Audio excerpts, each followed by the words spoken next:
Welcome to Shadow Chasers. I'm your host, Cindy Maples. In this episode, our paranormal investigators partner with a psychic medium to investigate a home that has strange happenings. She saw some apparitions and family members, and some she didn't know who they were, and she wasn't afraid. She was just, there were people there. Usually it happened in her bedroom. A home that's been in the same family for nearly 100 years has its share of secrets, as well as visitors from the beyond.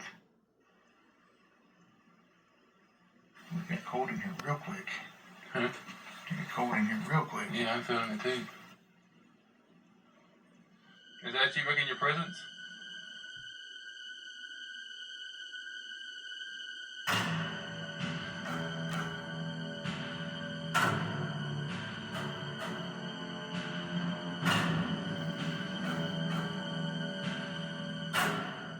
As the team begins their investigation, they discover clues that something is amiss.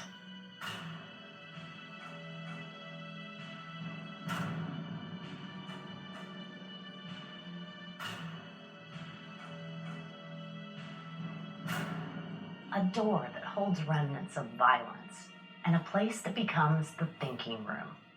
A baby giggling, and the real possibility the team is communicating with more than one spirit.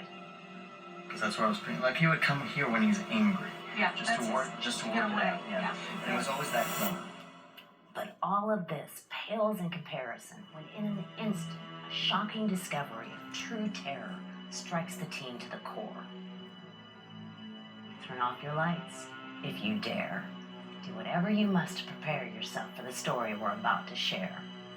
In this paranormal investigation, you'll discover what it's like to slip deeper and deeper into the unknown.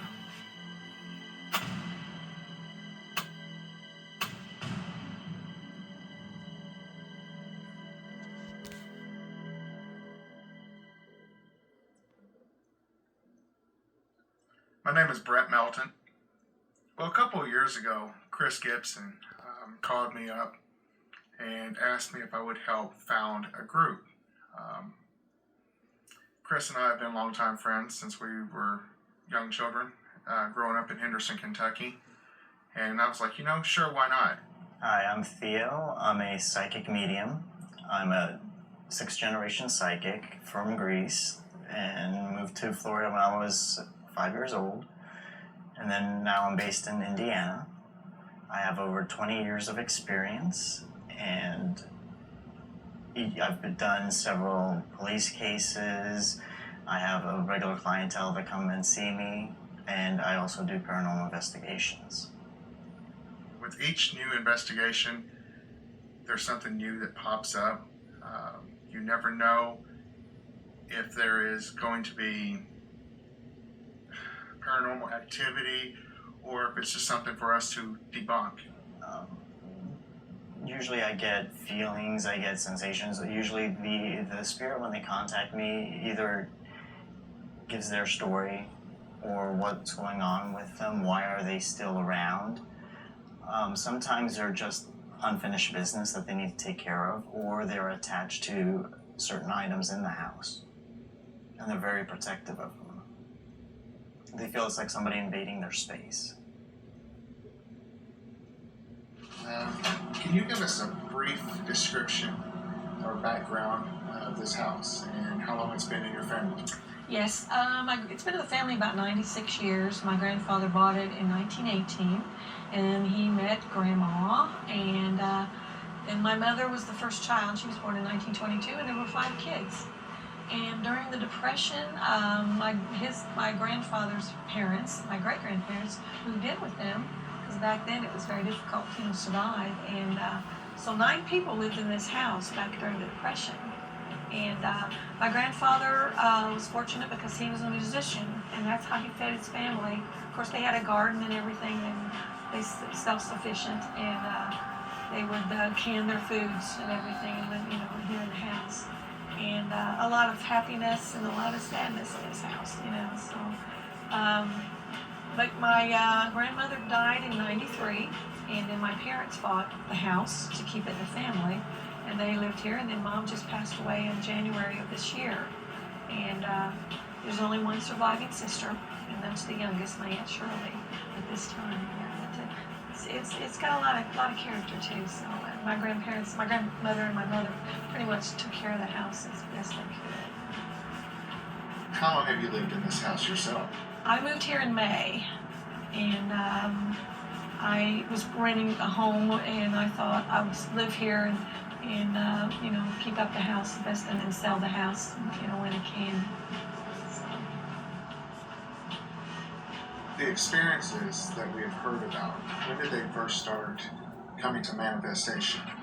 I'd say the end of June, and one time the neighbor came over, and he was looking at things I had. This was the end of June, 1st of July. He came over to look at the furniture, everything before my estate sale in July, and I was standing in the living room and by the chair where my mother always sat, and all of a sudden my phone vibrated, and I looked, and it said "Mom," as if she were calling me. She was very mad at this gentleman before she passed, so it was like, get him out of my house. That's the only way I could take it. And then it happened twice, you know, and he was laughing too because I told him, you know, and he knew, you know, the animosity and stuff. But she was kind of paranoid at the time when she died. So your mother passed away in January of 2014. Yes. This very year. Yes. You moved in May of 2014. Mm-hmm. Some of the activity has been noticed in late June, early July. Mm-hmm. Is there anything in this house that belongs to your mother? Pretty much everything in the house. There's just a few things. You know, I had everything in storage, and which after the estate sale, I brought my things here. But the majority of everything here is mother's. Yeah, mother's and her mother's even. You know, from the past. Before we do an investigation, especially when our team is together, lead us into a prayer before we go into the home or the cemetery or wherever we're going to. You have to understand that there could be possibly something going on. And when we are finished, I say a prayer. I say the Lord's Prayer afterwards. And we all hold hands in a circle and, you know, ask that whatever spirits or paranormal activity is going on to please stay where they're at, and you know, with God's blessing, we are able to kind of help put clients at ease, and sometimes even ourselves.